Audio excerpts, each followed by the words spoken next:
All right, let's jump back into Jorge Majfud's The Wild Frontier. Back into the thick of it. You know, if you were with us for our last deep dive on this book, we really got into the weeds on that whole U.S.-orchestrated coup in Guatemala. Right. A real turning point. Well, Majfud doesn't let you forget it. No, he doesn't. Because it's almost like the CIA walked away from that thinking, wow, that was easy. Let's go find some more democratically elected leaders to overthrow. Right, like they stumbled onto a formula for a regime change and figured, why mess with success? Exactly. So today we're going to kind of trace how those post-Guatemala ambitions played out across Latin America. And expert speaker, you and I were talking before we started recording, this is where things get even crazier, right? Oh, absolutely. I mean, what's fascinating is that the success in Guatemala seems to have blinded the U.S. to what was actually happening in Latin America. The whole region was changing, and they were stuck using the same old playbook. Yeah, and underestimating some pretty major players, like enter Fidel Castro. Talk about a game changer. Right. His visit to Washington, D.C. in 1959, I mean, you read Majfud's account, and it's like this awkward first date that was doomed from the start. And the stakes couldn't have been higher. Seriously. And we talked in the last deep dive about how the U.S. was already kind of looking down their noses at Castro. But when you're reading Majfud's account of that visit, it's palpable. The tension, the clash of ideologies, you can just feel it. Yeah, and remember, at this point, Castro wasn't some diehard communist. He was a nationalist leader who had just overthrown a dictator. Right, Batista. Right. There was a chance, however small, for a different kind of U.S.-Cuban relationship. Instead, they offer him what amounts to a pat on the head and a lecture. Like, okay, Fidel, we'll give you some aid, but only if you play by our rules. You practically hear the condescension dripping from their voices. And you know what Castro says in response? I think I know where you're going with this. Cuba will not be another Guatemala. Mic drop. And with those words, the U.S.'s whole strategy just blew up in their faces. That quote, it echoed across Latin America. You have to remember, this was a period of immense upheaval, revolutions brewing everywhere. Leaders like Che Guevara in Cuba, they weren't just fighting their own battles for independence. They were watching the U.S. very closely. Exactly. They knew the U.S. was waiting for any excuse to intervene. And intervene they did. But here's where it gets really interesting.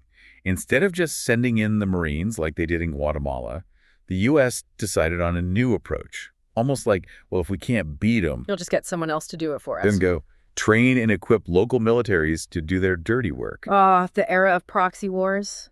It's chilling how calculated it was. Funnel money and training to these militaries, often with very little oversight.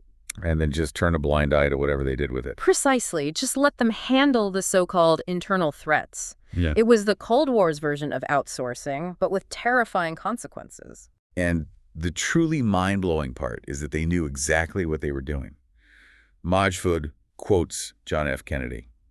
He says, and I quote, "The money we send them Latin American militaries is money down the drain in a strictly military sense, but it is money well spent in a political sense." Wow. I know, right? So blatant. They weren't even trying to hide it. It's just staggering. This wasn't about national defense or promoting democracy. It was about maintaining U.S. hegemony, whatever the cost. And, spoiler alert, it backfired spectacularly. I mean, these weren't just chess pieces on a board, right? No, not at all. We're talking about real lives, entire countries thrown into chaos. And all to protect what the U.S. decided were its interests. Exactly. And the Dominican Republic is a perfect example of that. Oh, man. Talk about a case study in U.S. intervention gone wrong. And, you know, in our last deep dive, we talked about Rafael Trujillo. Oh, yeah. Brutal dictator. Oh, worse. Supported by the U.S. for decades. Decades. Bankrolled and armed to the teeth. And then they decide to orchestrate his assassination. It's mind-boggling, right? You'd think, okay, they've learned their lesson. Time to step back. Ah. Let the Dominican people choose their own leaders. You would hope so. But no. Juan Bosch, democratically elected leader, A good man. takes over, and they back another coup to get rid of him. Because he wasn't sufficiently pro-American. It's just infuriating, isn't it? It's like, are you kidding me? They had this whole playbook. Oh, yeah, the Cold War playbook. It's almost comical how predictable it was. Leaders stepping out of line, oh, they're a communist threat.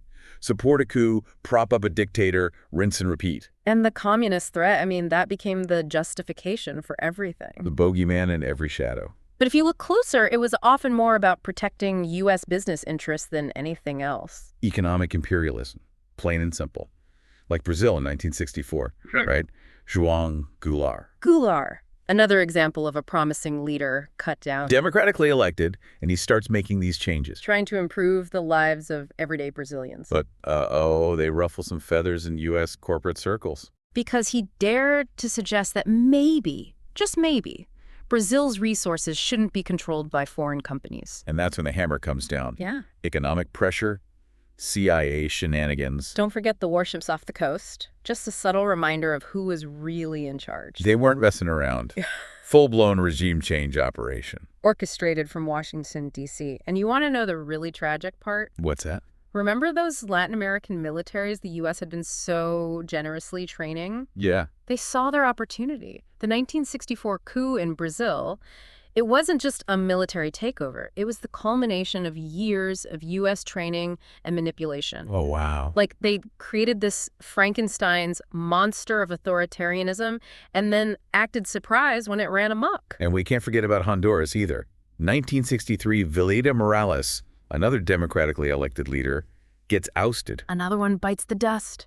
And of course, Majfud points out the U.S. fingerprints are all over that one, too. Oh, absolutely. And I think that's something that's so important about his work, right? Yeah. He's not letting us pretend these were just isolated incidents. Right. It was a pattern. A deliberate strategy to control the region. And it's a pattern that continues to this day. It's wild, right? Like, every time a leader in Latin America tried to do something for the people. Especially if it meant those U.S. corporations might lose a few bucks. Bam.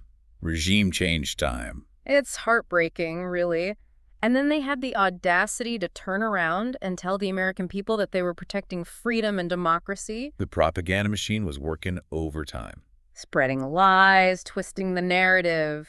And unfortunately, it worked. Yeah, people bought it. Hook, line, and sinker. And Majfud uses this really interesting example, Chetty Jagan in Guyana. Jagan. Another tragic case. So he's a dentist. U.S. educated, no less. Wins a democratic election. A landslide. And suddenly, he's public enemy number one. Branded a communist, of course. Even though there was zero evidence. Not a shred. But that didn't matter, did it? The label was enough. And then they went to work, undermining him at every turn.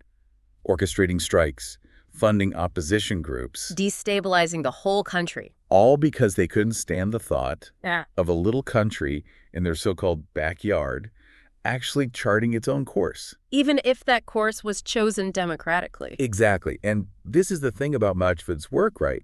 It's so important because it's not just, It's not just a history lesson. Right.